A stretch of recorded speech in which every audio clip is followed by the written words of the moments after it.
주님의 평화가 함께하기를 축복합니다. 영국의 제임스 알렌이라는 분이 인생의 연금술이라는 책을 썼는데, 그 책에 인간의 모든 행동은 품은 생각 속에서 나온다, 이렇게 이분이 아마 하나님의 말씀, 성경 말씀을 마음에 담아놓고 있었던 거 아닌가, 그 생각을 해봤습니다. 이 책을 읽으면서. 그분이 이렇게 다음과 같은 글을 썼습니다. 큰 유혹이 닥쳤을 때 곳곳이, 그러니까 굳세게 견디리라 믿었던 사람이, 꼿꼿이 이렇게 견디고 믿었던 사람이 갑작스럽게 타락한 것은 그 사람의 숨겨진 생각의 결과물이다.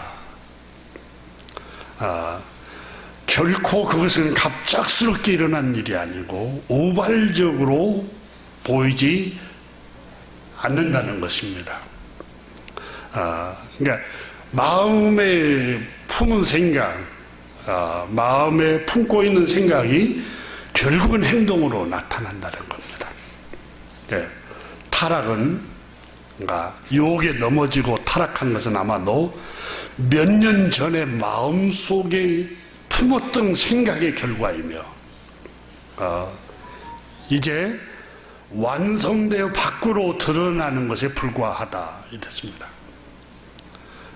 그 사람은 그때의 생각에, 마음의 생각에 그런 유혹과 그런 악한 생각을 마음속에 들어 놓았기 때문에 그런 일이 일어난다. 2번 그것을 받아들이고 3번 받아들이고, 그래서 마침내 자기 마음속에 자리를 잡게 한다. 우리 주님은 그걸 집을 짓게 한다 그러세요. 자리를 잡게 해서는 안 된다. 모든 행동은 마음과 생각에서 나오기 때문에 마음과 생각에 이런 악한 씨앗이 뿌려질 때 그것이 자라서 열매가 맺지 못하도록 하라는 겁니다.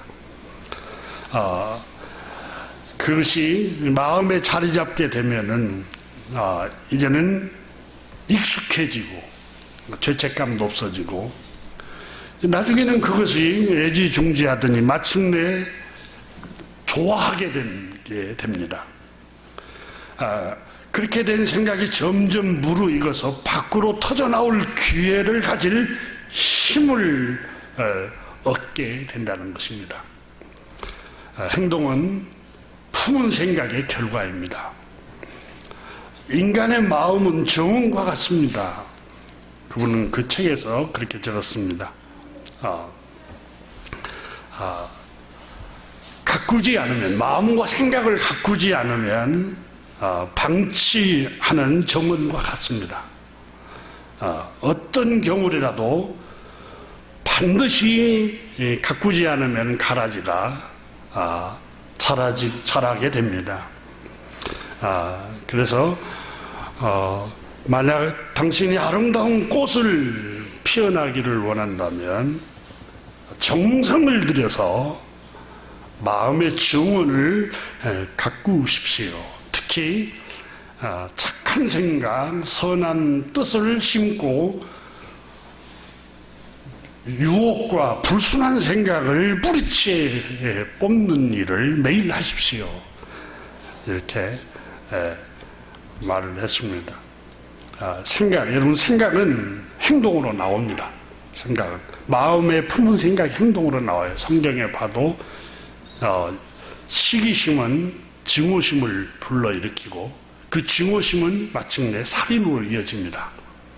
그러니까 시기심을 가리켜서 야고보서는 귀신적이요, 마귀적이요 그랬습니다. 아예 시기심을 품지 말아야 돼. 그걸 마음에 품으면 괜히 증오심이 일어납니다. 그래서 예수님은, 우리 주님은 축복하라고 그러세요. 이웃이 좋은 일이 생기면 축복하라. 축복하지 않으면 시기가 들어오니까. 생각은 행동을 낳습니다. 그래서 오늘 우리가 읽은 본문의 말씀, 아브라함을 향한 하나님의 생각은 좋은 생각이었습니다. 아브라함에게 복을 주시려고 하는 생각을 말씀을 하고 있습니다. 주님께서 누가복음 6장 41절 이하에 어찌하여 형제의 눈 속에 있는 아주 조그마한 티눈은 보고 내 눈 속에 있는 이따만한 들보는 보지 못하느냐.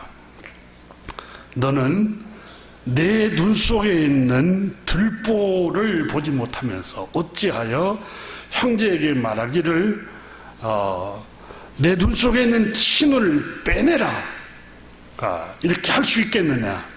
이 외식하는 자여, 형제의 눈 속에 있는 티눈을 지적하려고 하지 말고 너를 돌아봐서 너 눈 속에 있는 들보를 빼내는 일을 먼저 해라.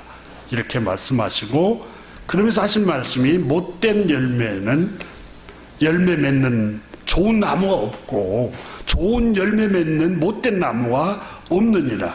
각각 나무는 그 열매로 아나니 가시나무에서 어떻게 무화과나무 열매를 바라고 또 찔레에서 포도 열매를 바라겠느냐. 그러면서 그 다음에 하시는 결론적인 말씀이, 선한 사람은 마음에 쌓은 선에서 선이 나오고 악한 사람은 그 마음에 쌓은 악한 생각에서 악을 내나니 이는 마음에 가득한 것을 입으로 말함이니라. 그러니까 마음이 가득한 것이 행동으로 나오게 되어 있다는 겁니다. 하나님께서 창세기 12장에 보면 복을 주겠다고 약속을 합니다. 아브라함에게. 아브라함을 향한 생각은 하나님 선한 생각이에요. 복을 주는 생각입니다. 아브라함을 향한 생각이 늘 복을 주겠다고 약속을 하십니다. 오늘 본문에도 그 자손들은 하나님께서 훈련을 시키겠지만 너는 장수할 것이라 15절에 말씀합니다. 너는 장수하여 평안한 삶을 살다가 너의 조상으로 돌아가게 될 것이라. 또한 너의 자손들도 이방 땅에서 4대 동안 훈련을 받지만 다시 하나님께서 이 약속의 땅으로 너희를 인도하겠다. 그리고 그들을 번성하고 축복하겠다. 이렇게 하나님의 생각에 대해서 말씀을 합니다. 그래서 오늘 우리가 읽고 있는 이 창세기 15장에서 하나님께서 아브라함에게 앞으로 미래에 대해서 되어질 일에 대해서 말씀을 합니다. 그 미래에 되어질 일이 뭡니까? 너 인생은 장수할 것이다. 그리고 평안하게 살다가 장수하다가 주님 나라 갈 것이다. 그리고 너의 자손들은 400년간 이방 땅에서 나그네로 살면서 하나님의 연단을 받게 될 것이다. 이렇게 4대가 고난받고 훈련받는 것에 관해서 미래에 대해서 알려주십니다. 그러면 오늘 성경은 우리에게 우리가 지난 시간에 함께 나눴던 것처럼 하나님 왜 이렇게 행하시느냐. 첫째는 하나님의 주권이라고 함께 나눴습니다. 왜 하나님께서 아브라함에게 미리 되어질 일을 다 알려줬을까요? 미리 되어질 일을 아브라함에게 하나님께서 다 알려주십니다. 그 알려주시는 이유 중에 하나가 아브라함은 창세기 18장에 가면 그렇게 나옵니다. 내가 행할 일을 아브라함에게 숨기겠느냐 이렇게 말씀해요.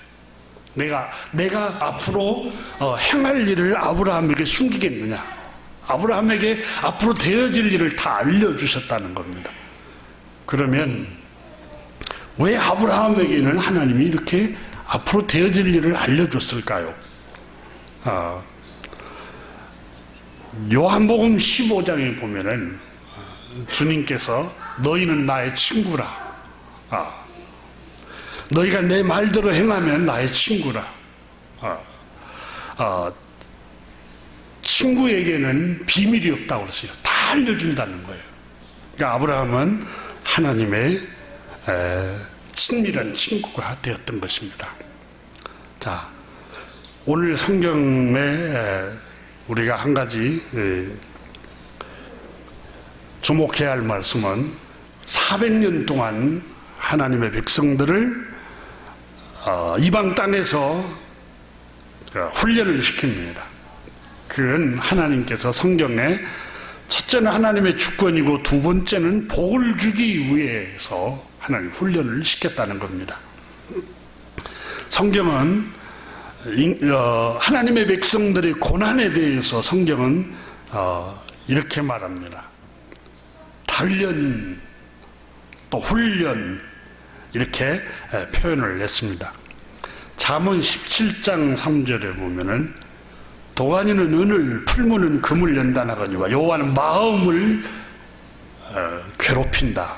마음을 고통스럽게 연단한다. 이런 대장간에서 도구를 만들기 위해서 쇠를 불에 달궈서 망치로 사정없이 내리칩니다. 그게 살아있다면 얼마나 고통스럽겠어요. 그걸 성경에서는 연단이라는 단어로 썼습니다. 연단. 그 잠언 17장 3절에서는 여호와는 마음을 연단한다, 괴롭힌다 그랬어요. 여러분 맹자 선생의 그 동양 철학에 봐도 하나님께서는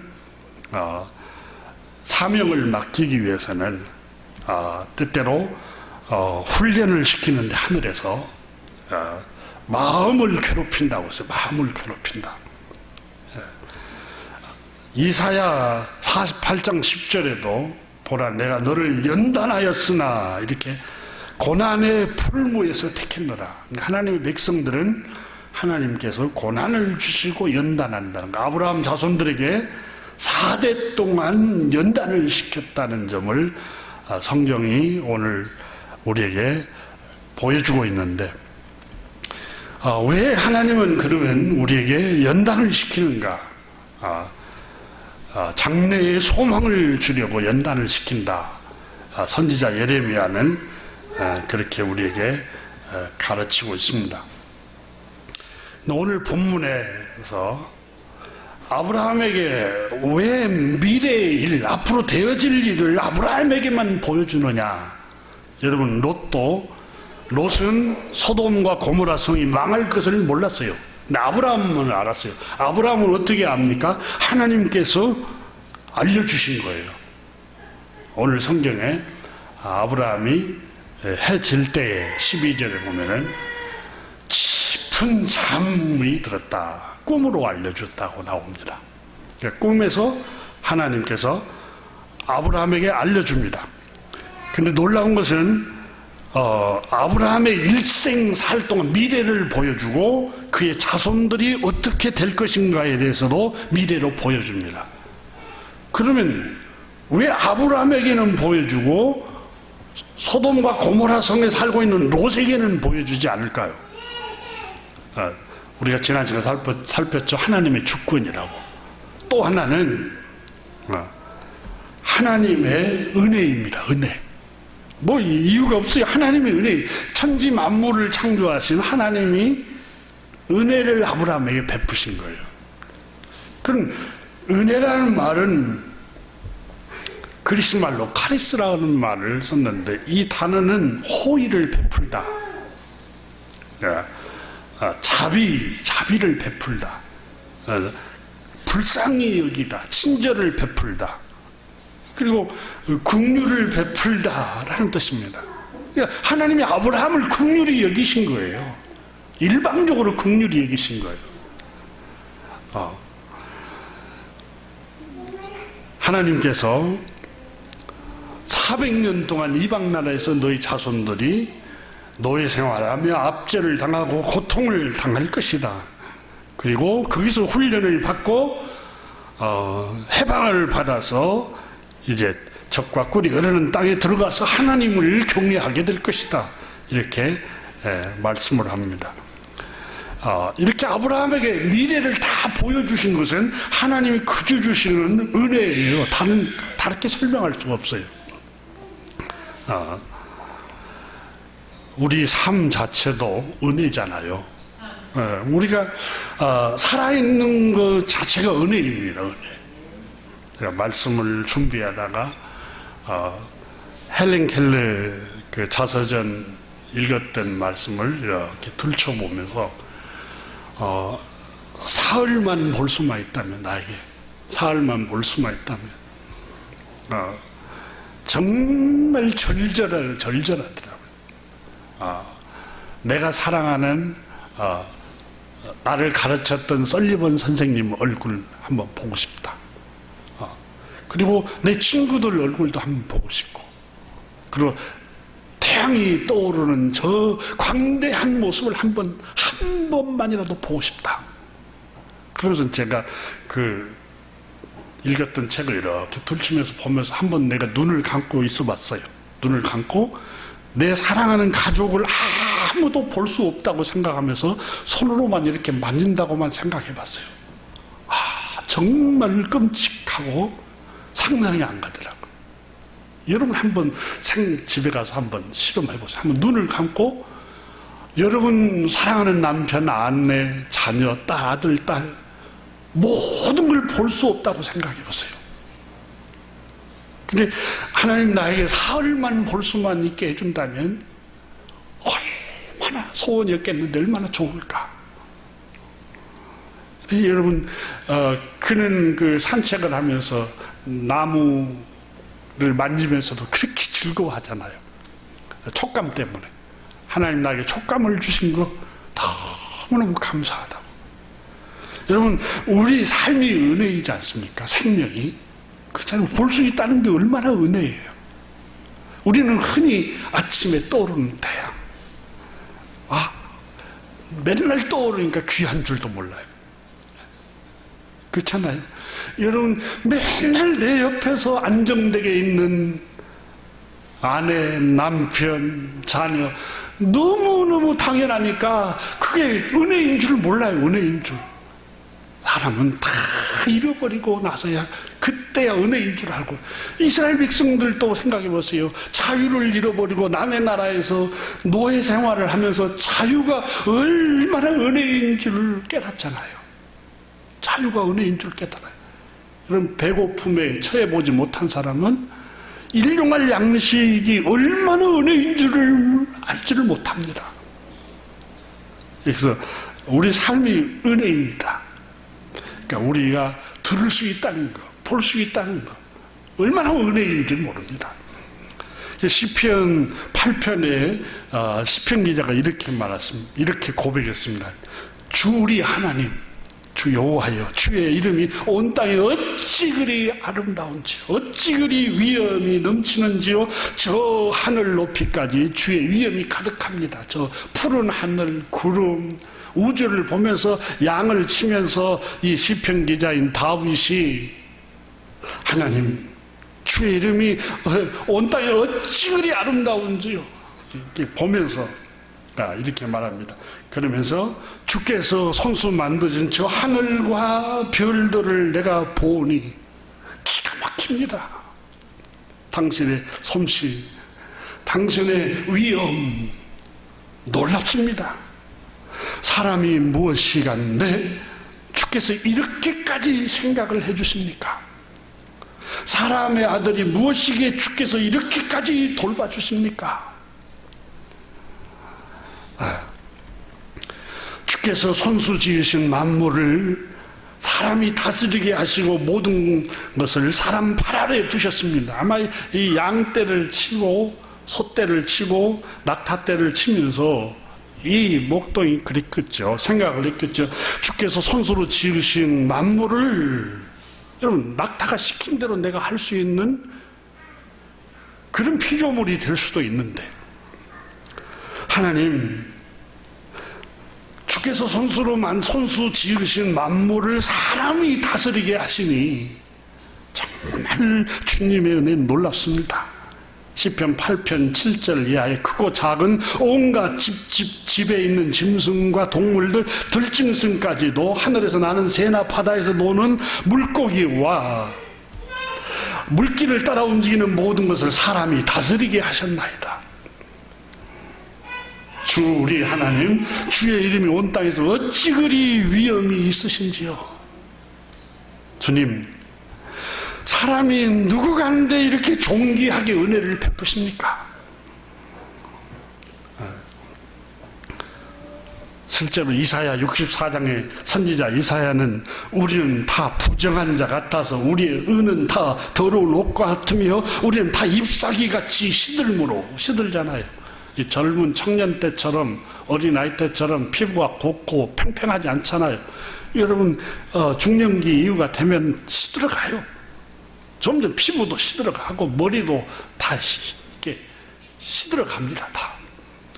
귀도 어두워지고 눈도 어두워지고 다 시들어가요. 사람이 무엇이 가는데 사람은 다 잎사귀같이 시들므로 죄악의 바람같이 우리를 몰아가나이다. 여호와여, 이사야 64장 8절에 이렇게 말합니다. 이제 주는 우리의 아버지이십니다. 우리는 진흙이요 주는 토기장이시니 우리는 다 주의 손으로 지으신 것입니다. 토기장이신 주님께서 우리를 빚으시기도 하고 깨버리기도 하시고, 그래서 이사야 45장 9절에 선지자 이사야가 이렇게 말하죠. 질그릇 조각 중 한 조각 같은 자가 자기를 지으신 이에게 왜 나를 이렇게 만들었소? 이렇게 한다면 화가 있을 것이다. 우리 인간을 이사야 선지자는 질그릇 조각 중에 한 조각에 불과한 모습이라는 겁니다. 그런데 하나님께서 은혜를 베푸신 거예요. 여러분 요한복음 15장 16절에 너희가 나를 택한 게 아니야. 너희가 나를 선택한 게 아니야. 내가 너희를 택하여 세웠나니 그랬어요. 그죠? 로마서 8장 30절에도 또 미리 정하신 그들을, 예정하신 그들을 주 안으로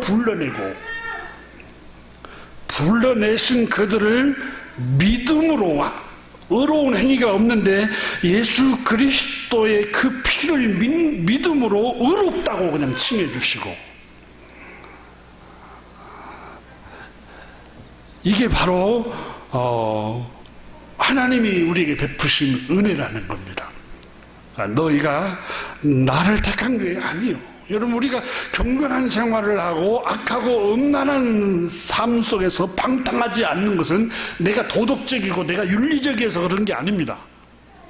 주님 안에 있기 때문에 그래요.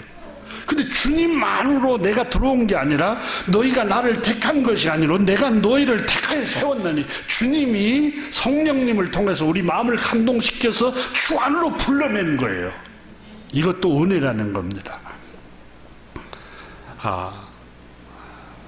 우리가 실제로 은혜라는 사실을 로마서 9장에서 바울 선생이 설명하고 있지 않습니까?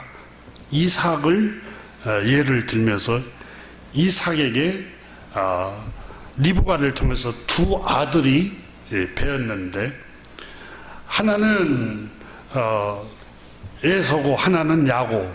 에서가 형이죠. 근데 아직 태어나기도 전에, 로마서 9장 11절에 그들이 태어나기도 전에 무슨 선이나 악을 행하기도 전에 택하심을 따라 세우신 하나님의 뜻이 사람의 행위에 근거하는 것이 아니라 부르신 분께 달려 있음을 나타내시려고 리브가에게 말하기를 형이 동생을 섬길 것이다 하고 태어나기도 전에 말씀하셨습니다. 이렇게 말했습니다. 그러면 하나님이 불공평한 분이라고 말할 수 있겠습니까? 그럴 수 없습니다. 왜 그렇습니까? 하나님께서 율법서에 모세에게 말씀하시기를 내가 긍휼히 여길 자를 긍휼히 여기고 내가 불쌍히 여길 자를 불쌍히 여기리라. 그 주권자이신 하나님이 그렇게 말씀하시니, 그러므로 원하는 자라도 말미암지 않고 다른 박질 하는 자로도 말미암지 않고 오직 긍휼히 여기시는 하나님께로 말미암느니라. 그렇잖아요. 그런데 하고자 하는 자를 하나님이 긍휼히 여기시고 하고자 하시는 자에게 완악한 마음을 불어넣는다. 이렇게 말씀하셨어요. 하나님은 토기장이시고 또 하나님은 창조주이십니다. 아브라함에게 왜 아브라함에게만 그런 자기 장래를 보여주고 미래를 보여줬느냐? 하나님의 은혜라는 겁니다. 은혜. 우리가 주님의 자녀가 되고 우리의 행위로는 구원을 받을 수가 없는 악하고 음란한 사람들인데 우리가 그리스도 안으로 불러냄을 받고 하나님 자녀가 된 거 은혜라는 거예요. 은혜. 여러분 믿음의 가정에서 태어났어요. 내 의지입니까? 아니잖아요. 하나님의 은혜를 부어주신 거예요. 은혜를. 하나님께서 그저 주시는 은혜로 하나님 우리에게 은혜로 부어주셨는데 로마서 9장에서는 바울 선생이 호세아 선지자의 말씀을 예언을 하면서 우리가 하나님 자녀가 되고 구원받는 것은 오직 하나님의 일방적인 은혜입니다 라고 하셨어요.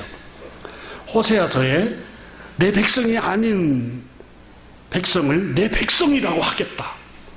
이렇게 호세아가 이렇게 미리 말씀하셨고 또 너희는 내 백성이 아니라고 하신 말씀에 너희는 하나님의 자녀라고 일컬으리라. 이렇게 이미 유대인들만 구원을 받고 경건하게 사는 유대인들만 하나님의 백성이라고 생각하는데 아니라는 거예요. 하나님께서 죄가 많은 이방인들에게도 백성이 아니던 그에게 아무 의도 없는 그들에게 너희는 내 백성이야. 이렇게 하나님이 백성을 삼으시겠다. 이게 은혜라는 거예요.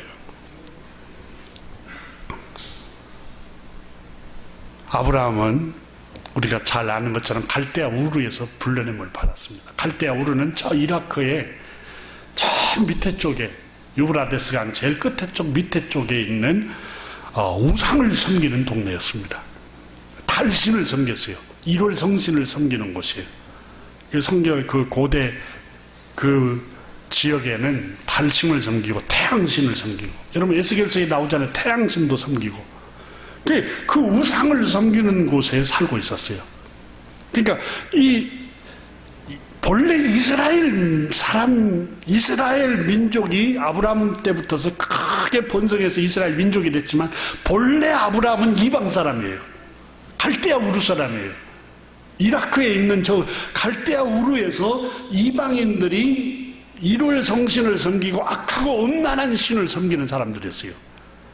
근데 그 지역에 수많은 사람들이 살고 있지만은 그 중에서 하나님, 창조주 하나님을 섬길 수 있도록 불러냄을 받으시고 너는 너의 본토 친척 아비집을 떠나 내가 내게 지시한 땅으로 가라. 하나님, 창조주 하나님을 섬길 수 있는 곳으로 불러내셨어요. 아브라함을.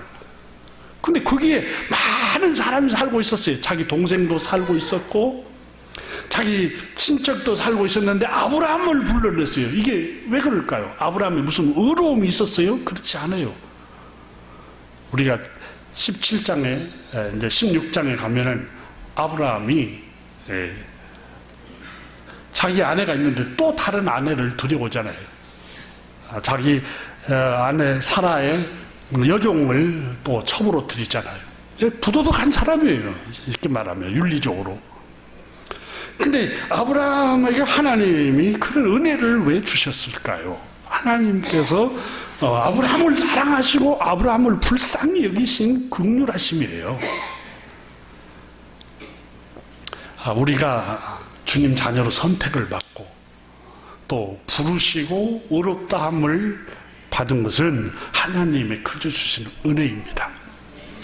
마태복음에 여러분 9장 10절 이하에 보면은 예수께서 마태의 집에서 앉아 음식을 잡수실 때 많은 세리와 죄인들이 와서 예수와 그의 제자들과 함께 앉았더니 바리새인들이 보고, 바리새인은 누구냐? 경건주의자, 구별되게 사는 사람들입니다. 일에 2번씩 금식을 하고 하루에 3번씩 기도를 빼놓지 않고 하고 온전한 10의 1조를 드리고 경건한 생활을 하는 바리새인들이 보고 예수님의 제자들에게 말했습니다. 어찌하여 너희 선생 예수님은 세리와 죄인들과 함께 잡수시느냐? 어째서 세리와 죄인들과 함께 동행하느냐? 이 경건한 유대인들, 구별되게 사는 경건한 거룩한 사람들을 놔놓고 왜 세리와 죄인들과 함께 잡수시느냐? 이렇게 할 때 그 옆에서 예수님이 듣고 있다가 이렇게 말했습니다. 건강한 사람에게는 의사가 필요 있겠느냐? 의사가 쓸데가 없고 병든 사람에게 필요한 게 의사란다. 그러면서 하신 말씀이 너희는 가서 내가 긍휼을 원하고 제사를 원치 아니하노라 하신 뜻이 무엇인지 배우라. 나는 의인을 경건한 사람을 부르러 온 게 아니라 죄인들을 부르러 왔노라 그랬어요. 그러니까 마태가 여러분 세리잖아요. 도둑질했어요. 세금을 도둑질하고 또 죄인들과 함께 식사를 하는데 이런 사람들과 함께 동행을 하고 그들을 불러서 제자를 삼아요. 의로움도 없고 도덕성도 없고 이렇게 죄인들이 했는데 하나님이 그리스도 안으로 불러내요. 이게 은혜라는 겁니다. 은혜. 갈릴리 어부들을 한번 생각해 보십시오. 그들에게 무슨 의로움이 있었습니까? 대부분 이 사람들을 가리켜서 바리새파 사람들과 유대인들이 사망의 그늘진 땅에 앉은 자들, 흑암의 땅에 앉은 비참한 사람들이라고 말했습니다. 의가 없어요. 근데 그들을 주님이 제자로 부르시고 그들을 세리를 죄인들 세리들과 함께 식사를 하고 그들을 불러내요. 그게 은혜예요. 은혜. 나 같은 죄인 살리신 주님의 은혜라.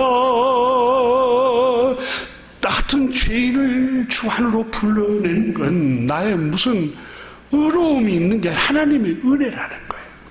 은혜. 오늘 여기에 아브라함에게 하나님이 놀라운 일을 알려줍니다. 하나님의 은혜예요. 은혜. 여러분 갈라디아서 1장에 보면 바울 선생이 갈라디아 교회에 보낸 서신에서 이렇게 말했어요. 내가 이전에 유대교에 있을 때 행한 일을 너희가 들었거니와 하나님의 교회를 심히 박해하여 멸하고, 그러니까 교회를 때려 부수고 믿는 사람을 박해하고, 그러나 15절에 내 어머니로부터 나를 택정하시고 그의 어머니 태로부터 나를 택정하시고 그의 은혜로 나를 부르시니가. 그러니까 교회를 박해했어요. 디모데전서 1장 13절에 보면은 내가 전에는 회방자요 박해자요 폭행자요 나는 죄인 중에 괴수였습니다. 그런데 주님이 이 폭행자요 박해자인 바울을 부른 것은 은혜로 나를 불러냈습니다. 이렇게 말했습니다. 그러니까 아브라함에게 하나님께서 장래일을 보여준 게 오직 은혜였습니다. 은혜. 오늘 두 번째 생각하려고 하는 말씀은 아브라함은 주님의 친구였다는 말씀. 생각해 보세요. 자기 앞날을 다 보여주고 자기 자손들 400년 동안 하나님이 재련을 시키고 훈련을 시키고 단련을 시키겠다는 걸 다 꿈으로 보여줍니다. 왜 아브라함에게 이렇게 보여줬을까요? 우리 같이 한번 요한복음 15장 14절 한번 열어보십시다.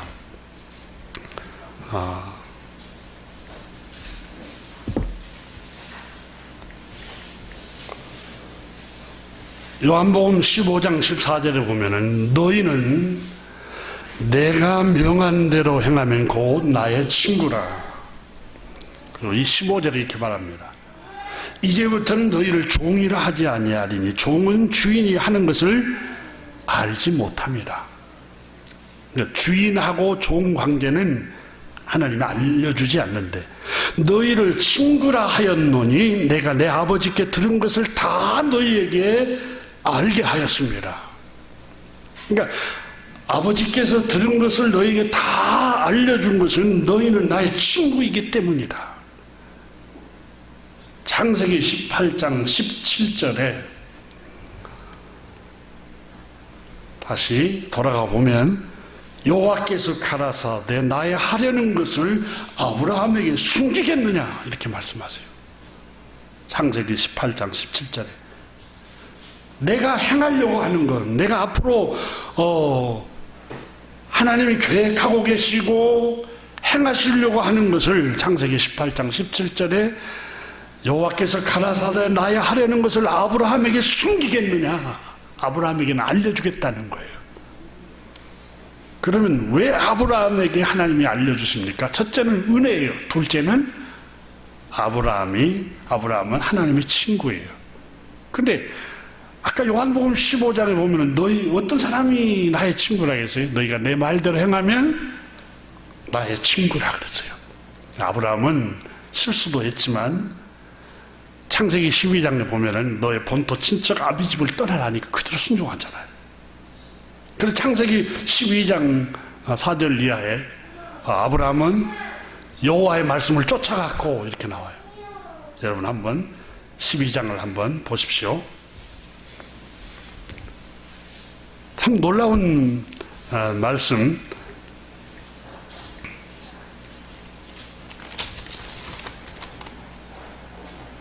4절을 한번 읽어봅니다. 이 아브라함이 여호와의 말씀을 따라갔고, 그러니까 하나님 말씀을 너희가 내 말대로 행하면 나의 친구라 그랬어요. 말씀을 따라가면 하나님께서 아브라함에게 은혜를 베푸신 거예요. 말씀을 따라 친구가니까. 그러니까 위험한 일도 보여주는 거예요. 우리가 말씀을 따라 순종하잖아요. 그럼 내 앞날에 위험한 일을 피하도록 미리서 하나님이 알려주세요.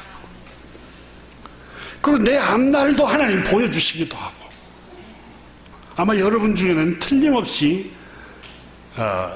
제가 느껴지는데 여러분 앞날을 보는 사람도 있어요. 우리 중에 하나님 보여주는 사람도 있고, 우리 국가에 관해서 미래도 보여주는 사람도 있을 거예요. 아마. 왜 그렇습니까? 주님은 기도 많이 한 사람에게 보여주는 게 아니에요. 하나님은 너희가 내 명대로 행하면 나의 친구라. 친구에게 숨기겠느냐? 하나님. 종에게는 알려주지 않는데, 주인과 종 관계는 알려주지 않는데 친구에게는 알려준다는 거예요. 우리가 주님의 친구가 되면은 우리가 살아가는 앞날에 대해서 위험하면 위험한 길도 보여주고, 또 피할 길도 주님이 보여주시고,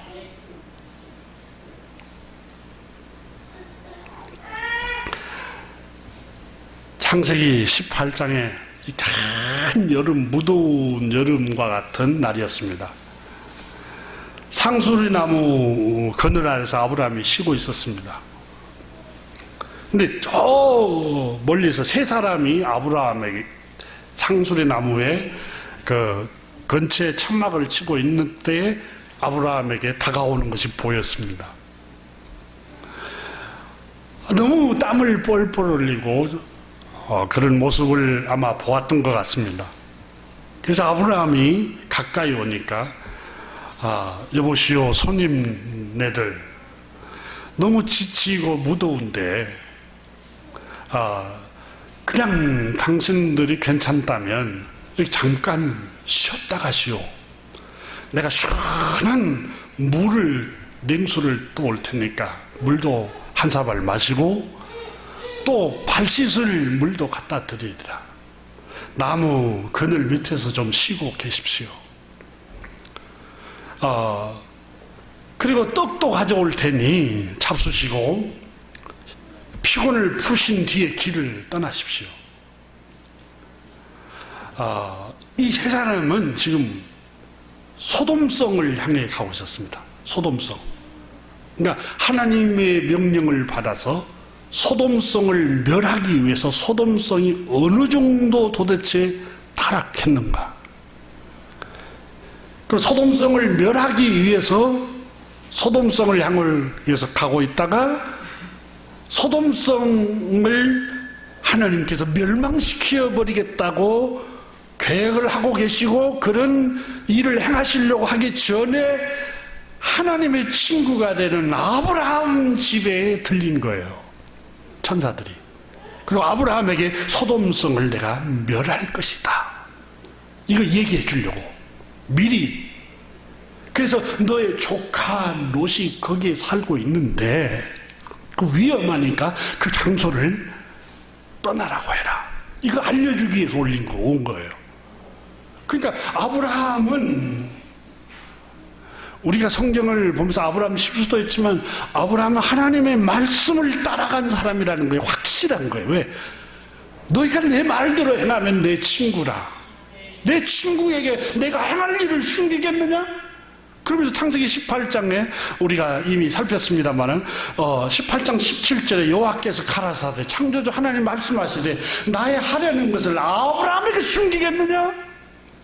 내 말대로 행하고 내 말 따라 순종하고 내 말 따라 복종을 하고 말씀 따라서 생각을 고치고 말씀 따라서 마음을 고치고 말씀을 따라서 행동을 고치는 아브라함에게 내가 위험한 것을 피할 길을 내지 않겠느냐? 알려준다는 거예요. 그래서 떡도 내가 가져올 테니까 이 그늘에서 조금 쉬어서 잡수시고 떠나십시오.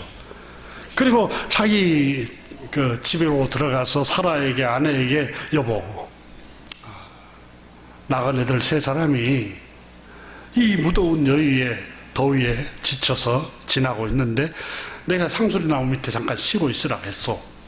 얼른 밀가루 반죽해서 빵을 좀 굽고 또 솥대를 치고 양을 치고 있는 종에게는 가서 그 송아지 한 마리 잡아라. 맛있는 요리를 해가지고 가지고 오너라. 그리고 우유나 버터를 가지고 오너라. 그리고 다 차려가지고 이 새 나그네에게 가져다 주었습니다. 그러자 이 세 사람 중에 천사가 말했습니다. 여보시오, 참 고맙소 라고 대답했겠죠. 그런데 당신의 아내는 어디 계시오? 라고 물었습니다. 저 천막 집에 머물고 있습니다. 이렇게 말합니다. 그런데 당신의 아내에게 아들이 있을 것이요. 이렇게 말씀해 줍니다. 지금 아들이 없어요. 아들을 낳지 못하고 있어요. 근데 내년 이맘때에 생길 것이요. 이렇게 알려줘요. 미리 알려줘요. 그게 창세기 18장에 그대로 기록되고 있어요. 그러니까 아브라함이 말합니다. 아니, 내 아내는 이미 나이가 많이 든 노인이요. 그리고 사라는 이미 그 생리가 끊어졌어. 아이를 낳을 수 있는 사람이 아니고 노인이 됐단 말이에요. 장막에서 사라가 그 소리를 들었습니다. 아니, 내가 기력이 다 쇠잖아요. 내 남편도 늙고 나도 늙었는데 어떻게 그런 일이 있을 수 있어? 하고 속으로 웃었습니다. 그때 주님, 이 천사가 아브라함에게 말했습니다. 여보시오, 당신의 아내 사라가 장막 안에서 웃고 있는데 이 늙은이가 내가 어찌 자식을 낳을 수 있어? 이렇게 그 말을 했다고 사라가 비웃고 있는데 그러자 아브라함은 아마 놀랬을 겁니다. 아니, 사라가 장막 안에서 웃고 있는 걸 어떻게 할까? 그 깨닫죠. 아, 하나님이 천사구나. 천사라는 사실을 깨닫습니다. 이 늙은 나이에 어떻게 아들을 낳을 수 있겠습니까? 라고 하니까 그때 주님이 말씀하십니다. 여호와께 능치 못할 일이 있겠느냐? 불가능한 일이 있겠느냐? 기한이 이를 때, 하나님의 때가 되면 반드시 아들이 있으리라. 때가 되면 하나님이 정해놓은 때가 있다는 겁니다. 사라가 천사님, 저는 웃지 않았습니다. 이렇게 대답을 합니다. 주님께서 아니다, 너는 웃었다라고 말을 합니다. 그러면서 창세기 18장 16절에 그 사람들이 떠나서 일어나서 소돔이 내려다 보이는 대로 가는데, 아브라함은 그들을 바래다 주려고 함께 얼마쯤 걷다가, 그때 주님께서 이렇게 말합니다. 아브라함아, 앞으로 내가 할 일을 너에게 숨기겠느냐? 알려주마. 이렇게 대답을 합니다. 주님이 또 말씀합니다. 내가 가려고 하는 저 소돔과 고모라 도시에 저 울부짖는 소리가 너무 크고 그 안에서 사람들이 엄청난 죄를 저지르고 있다. 거기서 벌어지는 모든 악한 일이 정말 나에게 들려온 울부짖음과 같은 것인지 내가 알아보려고 내려왔다. 주께서 이 성읍을 멸하기로 결정을 했다. 아브라함은 깜짝 놀랍니다. 그리고 이 성을 멸하면은 거기에 있는 아브라함의 조카와 그의 친척 가족이 다 멸망할 거 아닙니까? 그래서 하나님께 이렇게 말합니다. 주님, 거기에는 의인도 살고 있는데, 의롭고 경건한 사람도 있는데 그 성읍을 멸하려고 합니까? 그러니까 하나님께서 아브라함에게 주의 천사가, 아니 그곳에 의인이 산단 말이냐? 아니 주님, 의인 50명이 그 성에 살고 있어도 그 성을 멸하시렵니까? 하나님께서 말씀합니다. 의인 50명이 거기 살고 있다면 그 성을 내가 용서하겠다. 그래서 아브라함은 의인이 50명도 없다는 말입니까? 없다는 말씀에 그가 탄식을 하면서, 그러면 주님, 5사람이 모자라면 어떡합니까? 45명만 의인이 있고 경건하고 말씀 중심의 삶을 사는 사람이 45명만 있어도 주님 멸하시렵니까? 45명만 있어도 내가 그 성을 멸하지 않겠다, 용서하겠다, 이렇게 말합니다. 그래서 이 성경을 읽으면서 우리가 멸망당하지 않고 이렇게 살아가는 것이 여러분 내 경건 때문이 아니에요. 숨어있는 의인들 때문에 하나님이 은혜를 베푸신 거예요. 우리 가정이 이렇게 하나님 평안을 주시고 우리 국가에 하나님 안정되게 하신 것은 하나님이 악한 악인들만 있는 게 아니라 하나님께서 숨겨놓은 바알 앞에 무릎 꿇지 않는 의로운 사람, 하나님의 사람들이 숨겨져 있다는 사실이에요. 내 경건, 내 노력, 내 지혜, 내 지식 때문에 이렇게 든든히 서 있는 게 아니라, 우리 교회도 알 수는 없지만 하나님의 사람이, 의로운 사람이 있기에 하나님께 이 교회를 하나님 뿌리박게 하는 거예요. 가정도 마찬가지입니다. 아브라함이 말합니다. 주님, 감히 티끌맛도 못한 자가 아래옵나이다. 주님, 30명만, 20명만, 아니 의인 10명만 있으면 어떻게 하시겠습니까? 그래도 용서하겠다. 그러니까 하나님, 아브라함이 절망을 합니다. 아, 의인이 10명이 없구나. 10명이 없어서 멸망하는구나.